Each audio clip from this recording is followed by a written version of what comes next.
সরু গলি, কেমন অন্ধকারাচ্ছন্ন চারিদিকটা। জনমানবের খুব বেশি সাড়া শব্দও নেই এই স্থানে। সামনের দিকে দৃষ্টি রেখে জোর কদমে এসে দাঁড়ালো একটি সিঁড়ির পেছনে। তার পাশ থেকে একটা কক্ষ খুলে বেরিয়ে এলো জনা তিনেক শক্তপোক্ত যুবক। সূর্য এক পলক তাকালো তাদের দিকে। সিঁড়ি বেয়ে ওপরের দিকে উঠতে উঠতে প্রশ্ন করলো, মুখ খোলাতে পেরেছিস? এই তিন যুবকের মধ্যে এক যুবক সোহেল জবাব দিল, আরশ স্যার চেষ্টা করছেন এখনো। সূর্য চঞ্চল পায়ে তিন যুবকের সাথে নিয়ে ঢুকলো ওই এক কক্ষে।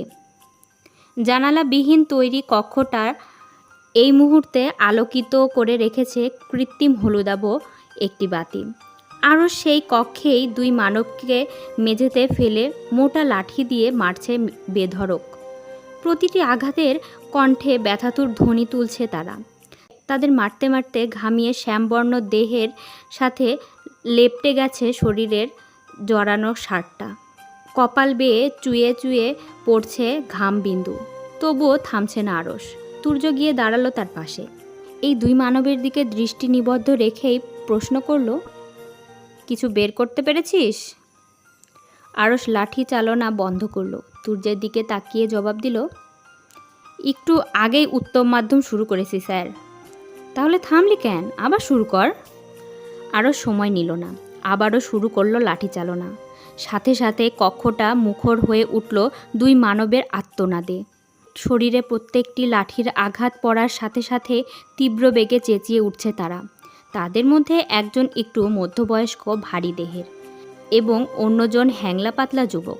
সূর্য একটু এগিয়ে চুল টেনে ধরল যুবকের। দাঁতে দাঁত চেপে বলল, তুই শাহিন মির্জার শালা সুজন না? সুজন আমতা আমতা করল। তুতলিয়ে জবাব দিল, হ্যাঁ হ্যাঁ হ্যাঁ, কিন্তু এতটুকু বলেই থামতে হলো সুজনকে। সূর্য শক্তপোক্ত হাতে হ্যাংলা পাতলা লোকটার চুল টেনে মাথাটা নুইয়ে ফেলল উল্টো দিকে। তৎক্ষণাৎ চিৎকার করে উঠল বেচারা। তবে সেদিকে খুব একটা পাত্তা দিল না সূর্য। হিসিয়ে প্রশ্ন করল, শাহিন মির্জা কোথায়? সুজন কাঁপা কাঁপা কণ্ঠে জবাব দিল, জানি না। সূর্যের বিশ্বাস হলো না এই কথাটি। যতদূর খবর পেয়েছে, এই দুজন শাহিন মির্জার ডান হাত আর বাম হাত। বেশ অনেক অপকর্মের সঙ্গী তারা। এই সঙ্গী যদি বলে শাহিন মির্জা কোথায় জানে না, তবে তা বিশ্বাসযোগ্য নয় মোটেও। লাঠি চালনায় এদের মুখ থেকে কথা বের না হলেও কিভাবে বের করতে হবে তা বেশ ভালোই জানে তারা। সে সুজনের চুল ছেড়ে দিল। তাকালো ওই তিন যুবকের মধ্যে দুই যুবক জুয়েল ও মুইনের দিকে। আদেশের সুরে বলল, সেদ্ধ ডিমের ব্যবস্থা কর তোরা। এই দুটোকে ডিম থেরাপি না দিলে মনে হয় মুখ খুলবে না। জুয়েল ও মুইন তৎক্ষণাৎ শটান হয়ে দাঁড়ালো। একসাথে বলল, জি স্যার।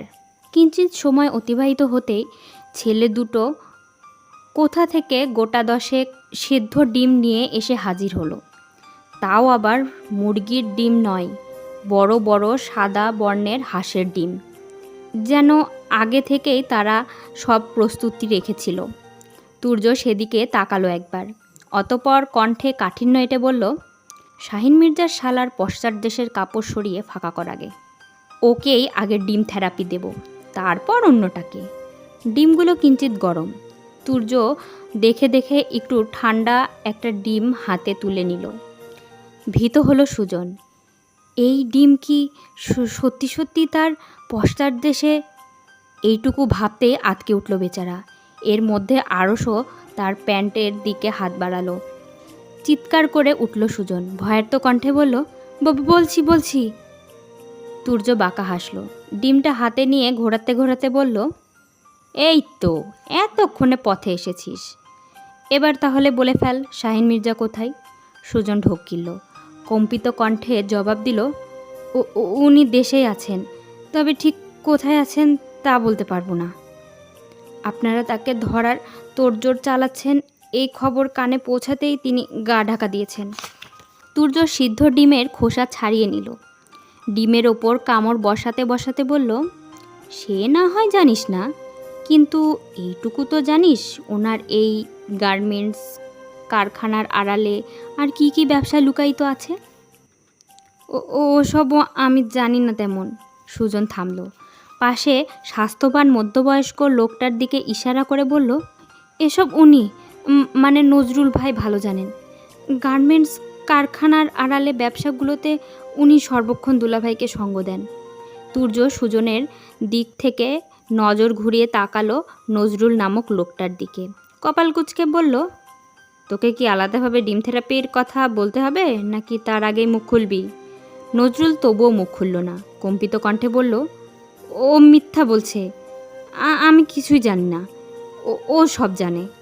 তুর্যর মুখশ্রী গম্ভীর হলো, ভারী কণ্ঠে বলল, দুটোকে ডিম থেরাপি দে আরস, যে জানে সে মুখ খুলবে, আর যদি দুজনেই জানে তবে দুজনেই মুখ খুলবে। আরস তাকালো সুজন আর নজরুলের দিকে, দাঁত বের করে হেসে বলল, মিমকে মিম, মিম দুগানে ডিম, ডিমে ডিমে আন্ডা, ডিম থেরাপিতে সব ঠান্ডা। ছড়া বলে শেষ হতেই আরস দুটো ডিম তুলে নিল নিজ হাতে। সোহেল, জুয়েল ও মুইনের দিকে তাকিয়ে বলল, এই দুটাকে ধর, বাকিটা আমি দেখে নিচ্ছি। সোহেল, জুয়েল ও মুইন তৎক্ষণাৎ চেপে ধরল সুজন ও নজরুলকে। বেচারারা নিজেদের মুক্ত করার অনেক চেষ্টা করেও পারল না। শেষে আর উপায় না পেয়ে মুখ খুলল নজরুল। অনুরোধের স্বরে বলল, আপনারা যা যা জানতে চাইবেন সব বলবো, তবু এই ডিমগুলো ওখান থেকে সরান। তুর্য তৎক্ষণাৎ এগিয়ে এলো নজরুলের দিকে। বেচারার মাথায় থাকা কিঞ্চিত বড় আকারের চুলগুলো টেনে ধরল, দাঁতে দাঁত চেপে শুধালো, গার্মেন্টস কারখানার আড়ালে শাহিন মির্জা আর কি কি ব্যবসা লুকায়িত আছে? চুলের ব্যথায় চোখ মুখ খিচিয়ে বন্ধ করে নিল নজরুল। থেমে থেমে বলল, গার্মেন্টস কারখানাগুলো হলো লোক দেখানো। মূলত এর আড়ালে তিনি নারী পাচারের সাথে যুক্ত। প্রতি বছর তার গার্মেন্টসেই কর্মরত দক্ষ নারীদের বিদেশে নিচ্ছেন বলে পাচার করে দেওয়া হয়। এছাড়াও মাদক, হেরোইন ও জাল টাকার ব্যবসার সাথে জড়িত শাহিন মির্জা। বাহ, এ তো দেখছি কেঁচো খুঁড়তে গিয়ে সাপ বেরিয়ে এলো। 15 বছর পর তোর বাপ মা ভাইয়ের খুনিদের ধরতে পুনরায় মামলার তদন্ত শুরু করেছিলাম, অথচ এখন নারী পাচার, মাদক, হেরোইন, জাল টাকা ব্যবসাও বেরিয়ে এলো। আরসের দিকে তাকিয়ে কথাগুলো বলে নজরুলের চুল ছেড়ে দিল তুর্য। ওষ্ঠ প্রসারিত করে উৎফুল্লতার সাথে আবার বলল, আমাদের এবার প্রমোশন আর কে আটকায় রে। সন্ধ্যা গড়িয়ে কিছুটা সময় পেরিয়েছে। চারিদিকটা আলো আধারের খেলায় মেতে উঠেছে। শহরের বুকটা উজ্জ্বল হয়ে উঠেছে কৃত্রিম আলোয়। তুর্য আর আরস নিজেদের কাজ শেষ করে কেবলই বাড়িতে ফিরল। বাড়িতে ঢুকতে ঢুকতে তুর্য বলল, পৃথাকে নিয়ে কাল একটু ঘুরতে যাব, কি বলিস আরস? আরস মাথা নাড়ল, শান্ত কণ্ঠে বলল, আচ্ছা স্যার। তুর্য সাথে সাথে আরসের কাঁধে হাত রাখল, উৎফুল্ল হয়ে বলল, তাহলে কাল অফিসের দায়িত্বটা তোর। আরস এই ভয়টাই পাচ্ছিল, আর সেই ভয়টাই সত্যি হলো। বদ লোকটা অফিসের সব দায়িত্ব তার ঘাড়ে এভাবে চাপিয়ে দিল। এখন গুলি খাও, মারা খাও, সব আরস একাই, আর তুর্য বউ নিয়ে আরামে ঘুরতে বেরোবে সুন্দর সুন্দর স্থানে। এমনিতে কয়েকদিন ধরে গোলাগুলি বেশি হচ্ছে, তারপর কোথায় কোন গুলি খেয়ে উপরে চলে যাবে কোনো ভরসা নেই। তাও তুর্য থাকলে সব দিক একটু সামলে নেওয়া যায়। এমনিতে বদ, খারাপ, রসিক যেমনই হোক না কেন, তুর্যর উপস্থিত বুদ্ধির প্রশংসার দাবিদার। আরস আমতা আমতা করল, ঢোক গিলে বলল, কিন্তু স্যার। এইটুকু বলতেই তাকে থামিয়ে দিল তুর্য। বেচারা কাঁধ থেকে হাত সরিয়ে হাঁটা ধরল নিজের কক্ষের দিকে। যেতে যেতে বলল, তাহলে ওই কথাই রইল, তুই কাল অফিসের সবটা সামলে নিবি, আর আমি বউ নিয়ে একটু ঘুরতে যাব। আরস আর কিছু বলার সুযোগ পেল না, শুধু অসহায় দৃষ্টিতে তাকিয়ে রইল তুর্যের যাওয়ার দিকে। রাত্রি কিছুটা ঊর্ধ্বে। ঘড়ির কাঁটায় টিকটিক ধ্বনি তুলে জানান দিচ্ছে রাত 11টা। চৌধুরী বাড়ির সকলেই রাতের খাবারের পাট চুকিয়েছে অনেক আগেই, অথচ পৃথা এখনও কক্ষে ফেরেনি। কোথায় তুর্য অফিস শেষে তাড়াতাড়ি বাড়িতে ফিরে একটু বউয়ের কাছাকাছি থাকার উদ্দেশ্যে, অথচ বউ থাকে দূরে দূরে। তুর্য ভেবে পায় না তার মতো নরম মনের একজন পুরুষের বউ এতটা নির্দয় কিভাবে হলো? সে আরও কিছুটা সময় নিয়ে অপেক্ষা করলো পৃথার, কিন্তু মেয়েটা তো আসছেই না। এবার ধৈর্যের বাঁধ ভাঙল তার। এই রাতে কণ্ঠ উঁচিয়ে ডাকলো, পৃথা, পৃথা। পৃথা ছিল ইরার কক্ষে। বহুদিন পর দুজনের আবার সাক্ষাৎতে একটু গল্পগুজবে মেতে উঠেছিল। আর তার মধ্যে ডাক পড়ল তুর্যর। ইরা খোঁচা মারল সাথে সাথে, রসিয়ে রসিয়ে বলল, যাও যাও, আমার ভাই ডাকছে তোমাকে, তার বোধ হয় তোমাকে ছাড়া ঘুম আসছে না। পৃথা লজ্জা পেল, আবার কিঞ্চিত বিরক্ত হলো। এই রাতে শব্দ করে তাকে ডাকার কি প্রয়োজন? সে কি এখানে সারা জীবনের জন্য থাকতে এসেছিল নাকি? একটু পরে তো কক্ষে যেত। এই ডাকাডাকি করে এখন পুরো বাড়ির মানুষদের জানালো সে এ কক্ষে নেই। সবাই কি ভাবছে কে জানে। এই লোকটাকে নিয়ে মেয়েটা শান্তি নেই কোনো। ইরা কেমন ঠোঁট টিপে হাসছে। বসা থেকে উঠে দাঁড়ালো পৃথা, কিছুটা ইতস্তত করে বলল, আসছি আমি। হ্যাঁ হ্যাঁ, যাও যাও, নয়তো তোমার স্বামী আবার তোমাকে না দেখতে পেয়ে পাগল হয়ে যাবে। পৃথার লজ্জা বাড়ল। আর এক মুহূর্তও দাঁড়ালো না সে ইরার সামনে। এলোমেলো পা ফেলে চলে এলো নিচ কক্ষে। তুর্য পুরো রুমে ঘুরে ঘুরে পায়চারি করছে, আর একটু পর পর হাঁক ছাড়ছে। পৃথা এগিয়ে গেল তার দিকে, চোখ রাঙিয়ে বলল, এভাবে রাখছেন কেন? সমস্যা কি?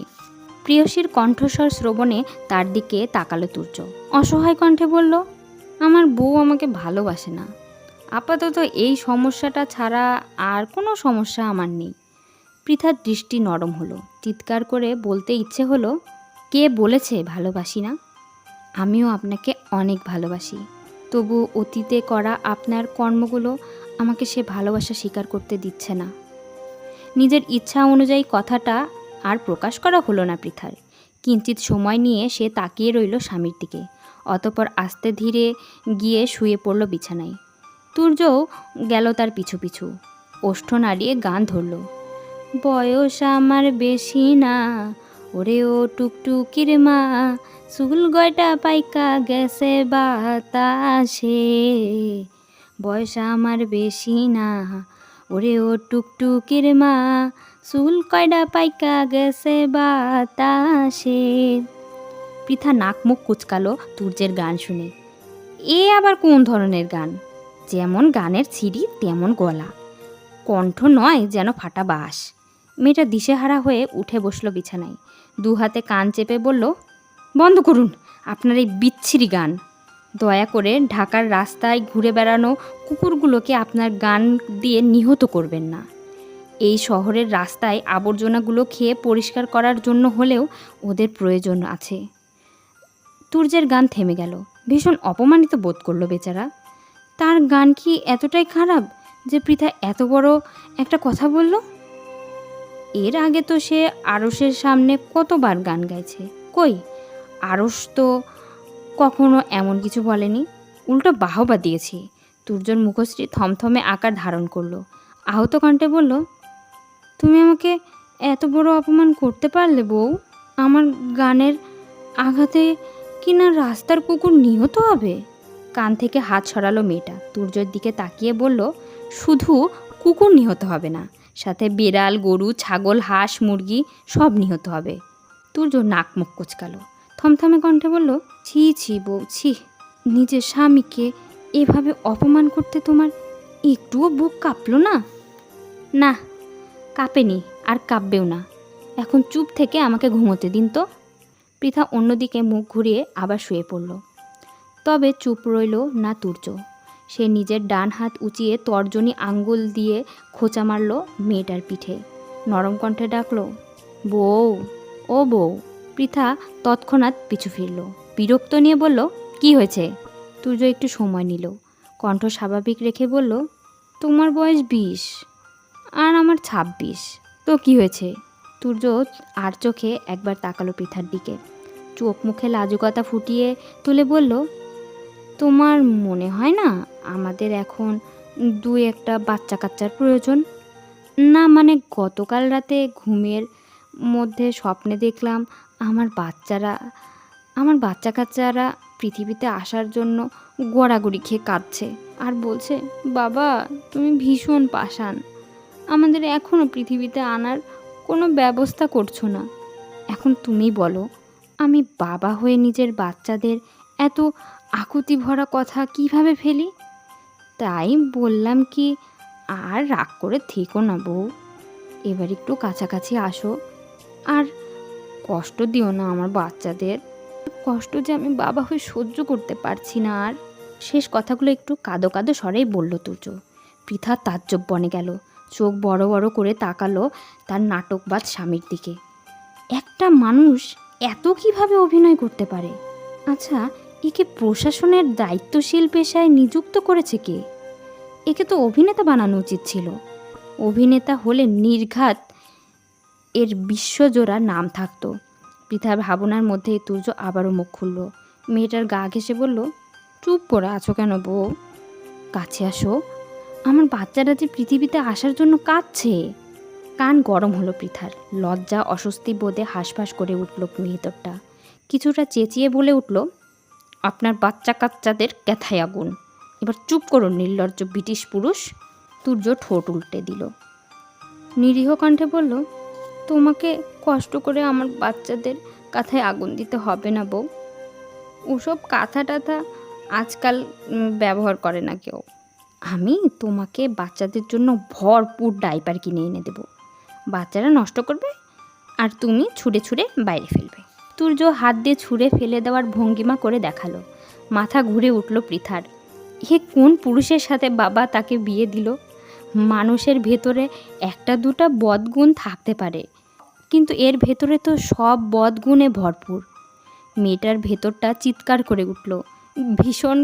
ভীষণভাবে একটা গান গাইতে ইচ্ছা করলো। আমি নিরীহ এক মাইয়া, বজ্জাত এক বেটার সাথে বাবাই দিছে বিয়া। নিজের ভাবনায় নিজেই থমকালো পৃথা। এসব সে কি ভাবছে? শ্রী গানটা তার মাথায় কিভাবে এলো? নিশ্চয়ই তুর্যর সাথে থাকতে থাকতে তার বাতাস লেগেছে। হায় আল্লাহ, এ কোথায় এসে পড়েছে সে? এই লোকের সাথে আর কটা দিন থাকলে নির্ঘাত সে পাগল হয়ে যাবে। মেয়েটা চোখ বন্ধ করলো, জোরে জোরে কয়েকটা নিঃশ্বাস নিয়ে শুয়ে পড়ল বিছানায়। তুর্য আবারও তার পিঠে খোঁচা মারল, নমনীয় কণ্ঠে ডাকলো, বউ, ও বউ। পৃথা তেতে উঠল সাথে সাথে, ঝাঁঝালো কণ্ঠে বলল, আর একটা কথা বলবেন কি আমি এক্ষুনি এই কক্ষ থেকে বেরিয়ে যাব। সাথে সাথে চুপসে গেল তুর্য, আর খোঁচালো না পৃথাকে। মেয়েটা যে পরিমাণ খেপেছে তাতে কক্ষ থেকে বেরিয়ে যেতেও পারে। চুপচাপ বিছানায় নিজের জন্য বরাদ্দকৃত স্থানে শুয়ে পড়ল বেচারা। বিড়বিড়িয়ে বলল, এই একটা হুমকি দিয়ে শুধু বেঁচে গেল। তবে আমিও দেখব এই হুমকি দিয়ে তুমি কতকাল আর বেঁচে যেতে পারো। ধরা তো তোমাকে আমার বাঁধনে দিতেই হবে, আজ হোক কিংবা কাল। চারদিকটা সুন্দর আলোয় ভরপুর, দিনটাও উজ্জ্বল বেশ। তুর্য সকাল সকাল উঠে তাড়া লাগালো ঘুরতে নিয়ে যাওয়ার জন্য। পৃথাকে তৈরি হতে বলে সে ঢুকলো ওয়াশরুমে। পৃথাও না করলো না। ঢাকায় এসেছে অনেক দিন পর, আধুনিক এই ঢাকাকে ঘুরে দেখার বহুদিনের শখ তার। অবশেষে সেই শখ পূরণ হতে যাচ্ছে। সূর্যের সেদিন কিনে দেওয়া থ্রি পিসগুলোর মধ্যে হালকা গোলাপি রঙের একটা থ্রি পিস সে জড়িয়ে নিল নিজের শরীরে। মুখে সাজগোজের তেমন কোনো আভাস নেই, শুধু চামড়ায় একটু ক্রিম, চোখে কাজল আর ওষ্ঠে ধারণ করেছে হালকা গোলাপি লিপস্টিক। তাতেই যেন মেয়েটার রূপ লাবণ্য আরও মোহনীয় হয়ে উঠেছে। তুর্য মাত্রই কক্ষে পা রাখল ওয়াশরুমের দরজা খুলে। পৃথার দিকে দৃষ্টি দিতেই থমকে গেল সে। মেয়েটাকে এই হালকা সাজে কি স্নিগ্ধ লাগছে। বিশেষ করে ওই হালকা গোলাপি রঙটা পৃথার শরীরে মানিয়েছে বেশ। তুর্যকে ওয়াশরুম থেকে বেরোতে দেখেই সেদিকে ঘুরে দাঁড়ালো পৃথা। একটা কাঠি দিয়ে পিঠে ছেড়ে রাখা চুলগুলো বাঁধতে বাঁধতে বলল, আমি তৈরি, আপনি তৈরি হয়ে নিন। তুর্য যেন শুনল না মেয়েটার কণ্ঠ নিঃসৃত কোনো ধ্বনি। ধীর পায়ে সে এগিয়ে এসে দাঁড়ালো পৃথার সামনে। মন্ত্রমুগ্ধের ন্যায় আওড়ালো, মায়াবতী, তোমার চোখে কেন এত মায়া? ঠোঁটে কেন পাগল করা হাসি? তুমি কি জানো, তোমার ওই দু ঠোঁটের হাসিতেই আমার ফাঁসি। থামল তুর্য। মেয়েটার চোখের কোণ থেকে একটু কাজল লাগিয়ে নিল নিজের ডান হাতের কনিষ্ঠ আঙ্গুলের। প্রিয়তমার চুলে গুজে সে কাজল লেপটে দিতে দিতে বলল, আমার বইয়ের ওপর কারো নজর না লাগুক। পৃথা কিঞ্চিত সময় নিয়ে শীতল দৃষ্টিতে তাকিয়ে রইল স্বামীর মুখের দিকে, অতপর অধর বাঁকিয়ে বলল, আদিক্ষেতা। তুর্য হাসল। পৃথাকে ছেড়ে এবার নিজেও তৈরি হয়ে নিল ঝটপট। ওষ্ঠে হাসি ধরে রেখেই বউয়ের সাথে ধীরে ধীরে বেরিয়ে এলো কক্ষের বাইরে। তুর্য আর পৃথা বসার কক্ষে পা রাখতেই তাদের সামনে পড়ল ইরা। নতুন জামা কাপড় পরিধান করে হালকা মেকআপের আস্তরণে নিজেকে সাজিয়েছে মেয়েটা। কোথাও যাচ্ছে হয়তো। তুর্য সেদিকে পাত্তা দিল না তেমন। সামনে পা বাড়ালো স্ত্রীকে সাথে নিয়ে। ইরাও পা চালিয়ে হাঁটা ধরল তাদের পাশাপাশি। বেশ উৎফুল্ল কণ্ঠে শুধালো, আজ কোথায় ঘুরতে যাব? তুর্য দাঁড়িয়ে পড়ল। আশ্চর্য হলো ভীষণ। ইরা কোথায় যাবে? তা ওদের কেন জিজ্ঞেস করছে? ওরা একদিকে যাবে, ইরা অন্যদিকে যাবে। তুর্যর কপালে ভাঁজ ফেলে বলল, তুই কোথায় যাবি তা আমরা জানবো কিভাবে? আমি কি একা যাব নাকি? তোমাদের সাথেই তো যাব। আমাদের সাথে? তুর্যের কণ্ঠে বিস্ময়ভাব। ইরা কোনো উত্তর দেবে তার আগেই সেখানে হন্তদন্ত হয়ে উপস্থিত হলো তৌফিক। হাত ঘড়িটা হাতের কবজিতে পড়তে পড়তে বলল, চল চল, তৈরি আমি। তুর্যের অবাকতা বাড়ল আগের তুলনায়। ঘাড় ঘুরিয়ে তাকালো সে তৌফিকের দিকে। এর মধ্যে তারেকও এক প্রকার ছুটে এসে দাঁড়ালো বসার কক্ষে তাদের সামনে। হাঁপাতে হাঁপাতে বলল, আমিও তৈরি। তুর্য কিছুটা সময় নিয়ে সকলের দিকে তাকালো একবার। হয়তো সে বুঝলো কিছু একটা। সাথে সাথেই চেঁচিয়ে উঠল, গলা ফাটিয়ে ডাকলো, মির্জাফরের বাচ্চা! আরস বাসার ওপরের তলা থেকে উকি ঝুঁকি মেরে দেখছিল সবটা। হঠাৎ তুর্যের এমন হুঙ্কারে কেঁপে উঠল বেচারা। ভয়ে হুমড়ি খেয়ে ওপর তলা থেকে নিচে তলায় পড়তে পড়তে বাঁচিয়ে নিল নিজেকে। বুকে তৎক্ষণাৎ থুতু ছিটিয়ে সোজা হয়ে দাঁড়ালো। আসলে যে তুর্য বউ নিয়ে ঘুরতে যাবে, সকলকে এই খবরটা আরশই দিয়েছে। সাথে এও বলেছে তুর্য নাকি সবাইকে তাদের সাথে নেবে। আরশ একা একা অফিস সামলাবে, সন্ন্যাসীদের গুলি খাবে, আর তুর্য বউ নিয়ে ঘুরবে। তাই এবার সত্যিই মির্জাফর গিরি করেই দিল সে। কিন্তু শেষ রক্ষা বুঝি আর হলো না। কিন্তু তুর্য অল্প সময়ে ধরে ফেলল এই কাজের মূল হোতাকে। আরশের ভাবনার মধ্যেই তুর্য আবারও চেঁচিয়ে উঠল। এবার সরাসরি তার নাম ধরে ডাকলো, আরশ! আরশের নামটা শুনতেই ইরা চোখ মুখ চকচক করে উঠল। আগ বাড়িয়ে বলল, সত্যি তো? আরশ ভাই কোথায়? সে আমাদের সাথে যাবে না? ইরার কথায় সায় জানালো তৌফিক ও তারেকও। তৌফিক কিছুটা ব্যস্ত হয়ে পা বাড়ালো ওপরের দিকে। হাঁটতে হাঁটতে বলল, অপেক্ষা করো সবাই, আমি আরশ ভাইকে নিয়ে আসছি। আরশ বেচারা তুর্যকে বিপদে ফেলতে গিয়ে এবার নিজেই বিপদে পড়ল। এবার তুর্য তাকে হাতের কাছে পেলে গলা টিপে দেবে নির্ঘাত। কোন কুক্ষণে যে সে তুর্যের জন্য কুয়া খুঁড়তে গিয়েছিল কে জানে। এখন নিজেই নিজের খোঁড়া কুয়ার মধ্যে পড়ল। এই জন্যই বোধহয় প্রবাদ আছে, পরের জন্য গর্ত করে নিজেই তাতে পড়ে মরে। ঢোক গিলল বেচারা। পালাতে চাইল এই স্থান থেকে, কিন্তু তার আগেই তৌফিক চলে এলো আরশের কাছে। ওষ্ঠ প্রসারিত করে বলল, আরে আরশ ভাই, আপনি এখানে? আমরা কখন থেকে আপনাকে খুঁজছি। আমাদের সাথে ঘুরতে যাবেন না আপনি? তাড়াতাড়ি চলুন। আরশ এলোমেলো দৃষ্টি ফেলল, আমতা আমতা করে বলল, তোমরাই যাও, আমি যাব না। তৌফিক কপাল কোঁচকালো। আরশের আরেকটু কাছে এসে বলল, আমরা সবাই ঘুরতে যাব আর আপনি যাবেন না? এ কেমন কথা? ফাঁকা ঢোক গিল আরশ। জোরপূর্বক হেসে বলল, তোমরা যাও, আমার অফিস আছে। তৌফিক হাত ধরল আরশের, টেনে সামনের দিকে নিয়ে যেতে যেতে বলল, আরে রাখুন তো আপনার অফিস। আপনার স্যার তো তুর্য ভাই, সেই তো আমাদের সাথে ঘুরতে যাচ্ছে, আর আপনি যাবেন অফিসে? আমাদের সাথে ঘুরতে চলুন। আরশ যেতে চাইল না। তৌফিককে বোঝানোর অনেক চেষ্টা চালালো, কিন্তু শেষ রক্ষা আর হলো না। ছেলেটা তাকে সোজা এনে দাঁড় করিয়ে দিল তুর্যের মুখোমুখি। আবার তুর্যকে উদ্দেশ্য করে এও বলল, আরশ ভাইকে একদিনে ছুটি দিয়ে দে ভাই, উনি তো অফিসের জন্য আমাদের সাথে ঘুরতেই যেতে চাইছেন না। তুর্যের দৃষ্টি তীক্ষ্ণ হলো, দাঁতে দাঁত পিষে বলল, একদিন কেন, প্রয়োজনে আমি ওকে সারা জীবনের জন্য ছুটি দিতেও রাজি। কথাটা শেষ হতে না হতেই ইরা মুখ খুলল।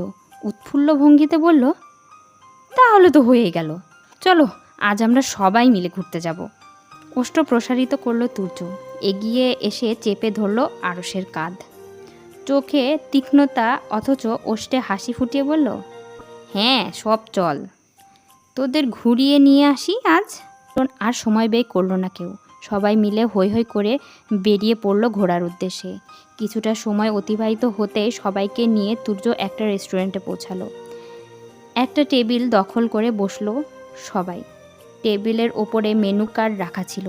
তুর্য সবাইকে উদ্দেশ্য করে বলল, কে কি খাবি অর্ডার কর, কোনো কৃপণতা করবি না, যার যা ইচ্ছা অর্ডার করে দে। এরপর তুর্য তাকালো পৃথার দিকে, আলাদাভাবে তাকে জিজ্ঞেস করলো, তুমি কি খাবে? ওরা যা নেবে তাই নিব। পৃথার সহজ সরল জবাব। তুর্য তবুও সচেতন হলো, কণ্ঠ খাদে নামিয়ে বলল, ওরা এমন খাবারও অর্ডার করতে পারে যা তোমার পছন্দ নয়, তুমি তোমার পছন্দ অনুযায়ী অর্ডার করো। পৃথার পাশ ফিরে তাকালো তুর্যের দিকে। সত্যি তো, সে এতটা ভাবেনি। তুর্যকে তার জন্য এতটা ভাবতে দেখে ভালো লাগলো। হৃদয় সিক্ত হলো প্রশান্তিতে। পৃথা আর না করলো না, সবার সাথে নিজের পছন্দের খাবারও অর্ডার করলো। ওয়েটার অতি নমনীয় কণ্ঠে জানিয়ে গেল, খাবার আসতে একটু দেরি হবে। কি আর করার, নিজ নিজ আড্ডায় মেতে উঠল সবাই। এই সুযোগটাই কাজে লাগালো তুর্য। টেবিলের নিচ থেকে খুব সাবধানে পৃথার হাতটা নিয়ে নিল নিজের হাতের ভাঁজে। মেয়েটা চমকালো, চোখ গরম করে তাকালো তার দিকে। তাতেও অবশ্য পাত্তা দিল না তুর্য। পৃথার দিকে একটু ঝুঁকে গিয়ে ফিসফিসিয়ে বলল, তোমার হাতটা ভীষণ নরম বউ, একদম মাখনের মতো। দাঁতে দাঁত চাপলো মেয়েটা, কটমট করে বলল, অসভ্য নির্লজ্জ পুরুষ, এটা বাড়ি নয় রেস্টুরেন্ট, এখানে তো একটু মুখে লাগাম টানুন। সকলের আড্ডার মধ্যে দুজন ওয়েটার হাত ভর্তি করে খাবার নিয়ে এসে দাঁড়ালো তুর্যদের টেবিলের পাশেই। একে একে সবার সামনে খাবার পরিবেশন করে তারা চলে গেল নিজেদের কাজে। ইরা, তৌফিক এবং তারেক খাওয়া শুরু করলো ঝটপট। তুর্য আর পৃথাও খাওয়া শুরু করলো একটু সময় নিয়ে। শুধু বসে রইল আরস। এই মুহূর্তে তুর্যের সামনে বসে তার গলা থেকে খাবার নামবে না কিছুতেই। কেন যে সে নিজের গলায় নিজেই ঝামেলা বাঁধাতে গেল কে জানে। তুর্য ভ্রু কোঁচকালো, আরসের দিকে তাকিয়ে বলল, কি হলো, খাচ্ছিস না কেন?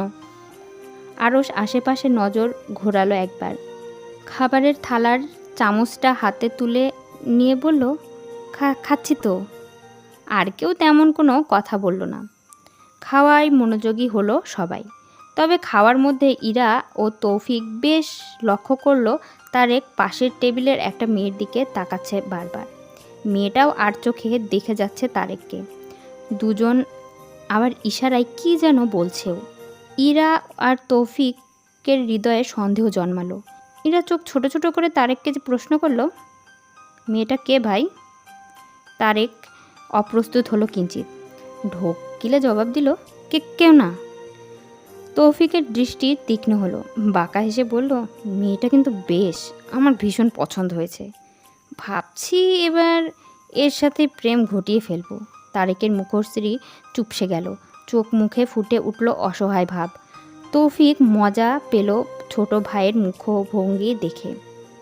দ্রুত উঠে দাঁড়ালো সে, কণ্ঠ স্বাভাবিক রেখেই বলল, আমি তাহলে এক্ষুনি ওকে প্রেমের প্রস্তাবটা দিয়ে আসি, পরে আবার যদি হারিয়ে যাই।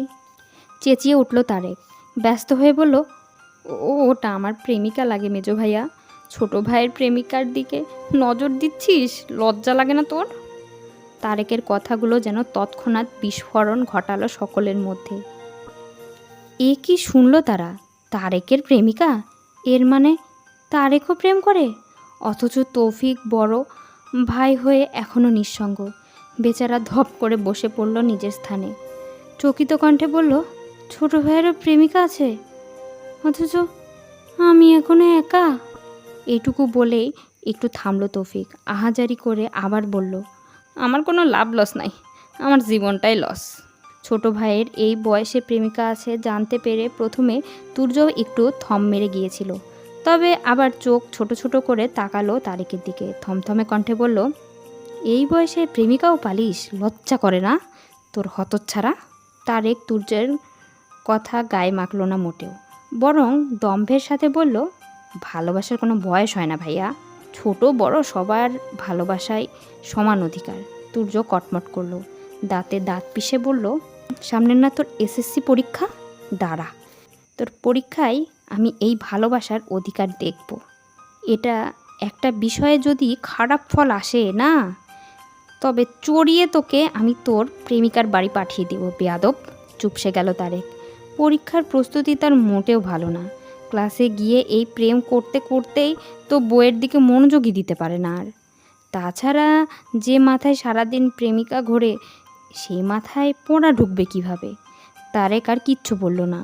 পরে দেখা যাবে কিছু বলতে গিয়ে নিজেই ফেঁসে গেছে। চুপচাপ খাওয়ার দিকে মনোযোগ দিল বেচারা। আরও বেশ কিছুটা সময় নিয়ে তুর্যদের খাওয়া শেষ হলো। একজন ওয়েটার এসে ইতোমধ্যে তাদের বিলের কাগজও দিয়ে গেছে। তুর্য বিলের কাগজটা উল্টে পাল্টে দেখলো একবার, অতঃপর এগিয়ে দিল আরুষের দিকে। স্বাভাবিক কণ্ঠে বলল, বিলটা দিয়ে দে আরুষ। তুর্যর কথায় কিঞ্চিত অবাক হলো সকলে। আরুষ বিল দেবে কেন?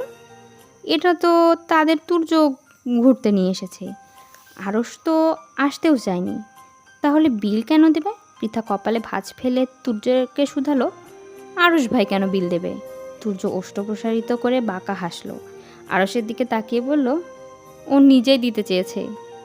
এখানে ঢোকার সময় আমাকে বলেছে আজকে নাকি ও আমাদের খাওয়াবে। আমাদের বিয়ের সময়ে তো ও ছিল না, তাই এটা ওর তরফ থেকে আমাদের জন্য উপহার। হতবাক হলো আরুষ। এ কথা আবার সে কখন বলল? ছেলেটা ঠিক বুঝেছে, এই লোক তার ওপর প্রতিশোধ নিচ্ছে। বউ নিয়ে একা ঘুরতে আশা নষ্ট করেছে, তাই এখন ধূর্ত লোকটা তার পকেট ফাঁকা করছে। আরুষের এই মুহূর্তে কান্না পেল ভীষণ। কত সুন্দর